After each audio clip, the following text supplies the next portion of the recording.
everybody, welcome to DeHaven Family Farm. In today's video, we're going to discuss some of the supplies that you need to install a winch on your trailer. But before we get into that, I just want to remind you guys, or let you know if you haven't seen the video. A little while ago, I did a video, I think it was titled something like Fun Video, Shout Yourself Out. And it was just a video for some of the channels that watch me. It was just designed for them to get a little exposure. And there was some great responses on that video. There was a lot of channels that left some information about them, and it really allowed you to sort of get to know some of the content creators of those channels. I will link that video here, and I'll try and link it at the end as well. But if you haven't seen that, please go check it out. There's a lot of great content creators there, and they deserve some support. So please check that out. And now into today's video. So as I said, we're going to talk about some of the supplies that you need to add a winch to your trailer. This is a 25,000 pound gross GVW flatbed trailer here. And I can put a lot of weight on it.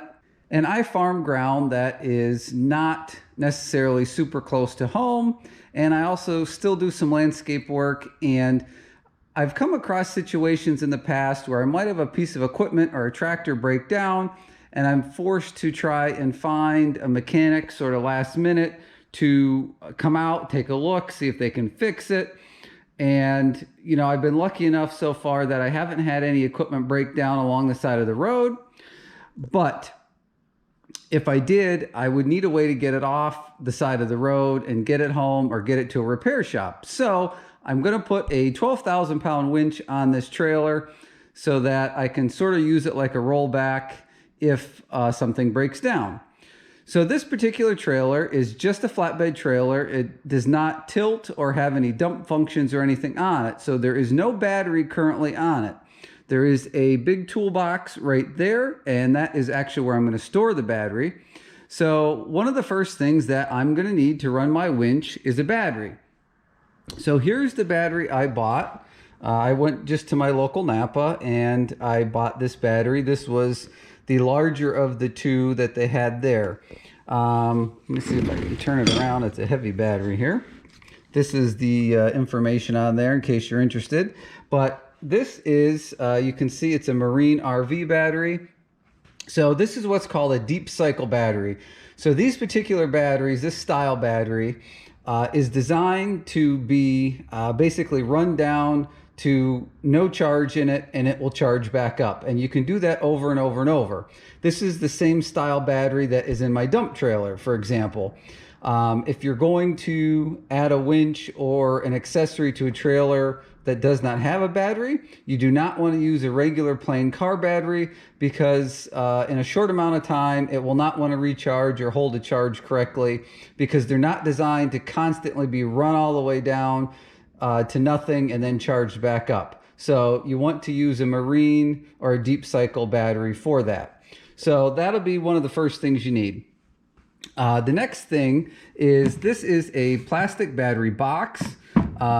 If you don't have a toolbox or anything on your trailer, you can mount this somewhere on the trailer and put your battery in it and protect the battery. I went ahead and bought it even though I have a toolbox over here, because this toolbox, I keep chains and binders and all sorts of heavy duty stuff that gets tossed in there, jostled around. So I'm actually going to install this plastic box inside my toolbox so that it protects the battery so that chains and binders don't dent or damage the battery. So I think that was like 15 bucks. To me, it's well worth it. But again, if you don't have a toolbox, this is a actual weather tight box. There is the information. Again, I got it from Napa, supporting my local business. So you might want one of those. Now, in order to maintain your battery, there's a couple different things that you can do. So if you have a trailer, tilt deck, dump trailer that you're going to be adding a winch to and it has a battery, chances are that battery is charged through a 12-volt system through your trailer plug on your truck. So that battery will be maintained by your tow vehicle. Since this trailer does not have a big battery on it. There's no 12-volt system on it. So there's a couple things you can do. The first one is you cannot worry about it and just charge the battery periodically with a regular battery charger. The second thing you could do would be to hook up a system like I was just describing, so that your battery will be charged through a 12-volt charger that gets power from your tow vehicle. The third thing that you can do, which is what I'm going to try, is I have a solar battery charger maintainer here that I bought. And it's basically just a panel, and somewhere floating around here, here's a plug. Somewhere floating around here is the leads that hook on to the positive and negative of the battery. And then you just mount this on the trailer. Make sure you mount it in such a way, and I will show you where I'm going to mount mine in the next video. Mount it in such a way that if you're in an area where it snows and whatnot, this will not get covered with snow. So this is what I'm going to try. I don't know that I would recommend this option if you're going to use your winch every day for something. I don't think that that will have enough capacity to maintain that. This for me is an incidental use winch. So all I want to do is keep that battery maintained, so that hopefully only maybe once a month or every few months I will have to use the winch. So that's something to consider. So of course you have the winch itself. So I went with the Harbor Freight. It's the 12,000 pound. I think it's a Badland brand. So that's what I went with because I have fairly heavy equipment. My tractors and things are fairly heavy. So I wanted a pretty big winch. I've seen quite a few people, you know, on YouTube and whatnot that have these, that have been satisfied with their capability and the longevity of the product itself. So being, again, that I'm not going to use it every day, I'm not terribly worried about it. Here's just some of the things that came with it, obviously, that has to be mounted to it. Here's some cables. And I believe this is like an inverter box. There's your winch hook.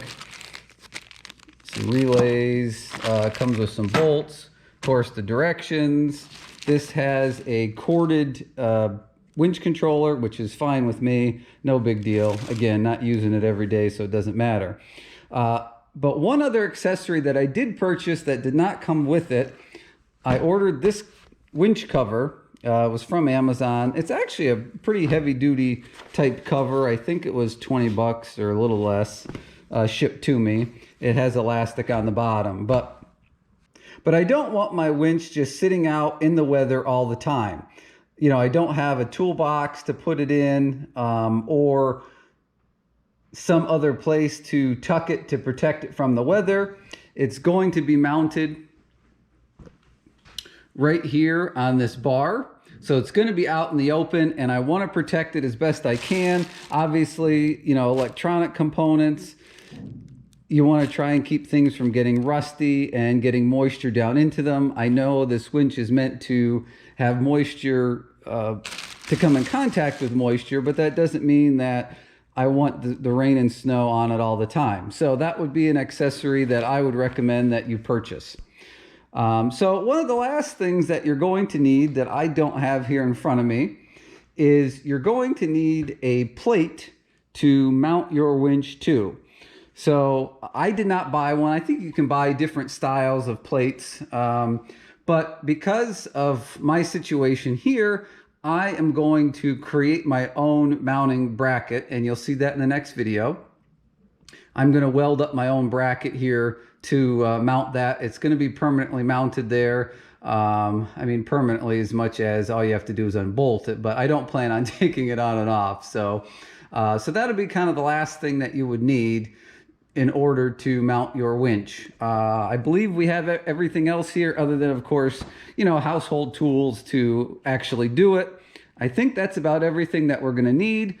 I would also recommend maybe throwing in the toolbox some Snatch Blocks here. I grabbed one when I was out the other day, and I got this kind of tow strap to use as well. Of course, I'll have chains in my toolbox and things, but you can dramatically increase the capacity of your winch and make it easier on your winch with using some snatch blocks and things like that. So not necessary, but kind of handy to have. So that concludes this video here, guys. I know it was just a lot of talking, but that was the point of the video, was for people getting ready to install a winch. What do you need to do it? So yep, that was pretty much the video for today. The next video in this series, you're going to see me actually install this, and we'll kind of do a step-by-step. I realize it'll be different for everybody's individual application, but hopefully it will give you a general overview of the things that you're going to have to do. And we'll see if we need some other thing that I forgot along the way, because you can plan as much as you want, but sometimes things don't go as you plan. So stay tuned for that video, guys. Hit the subscribe button, hit the thumbs up, questions, comments down below. Thanks for watching, and I hope to see you on the next video.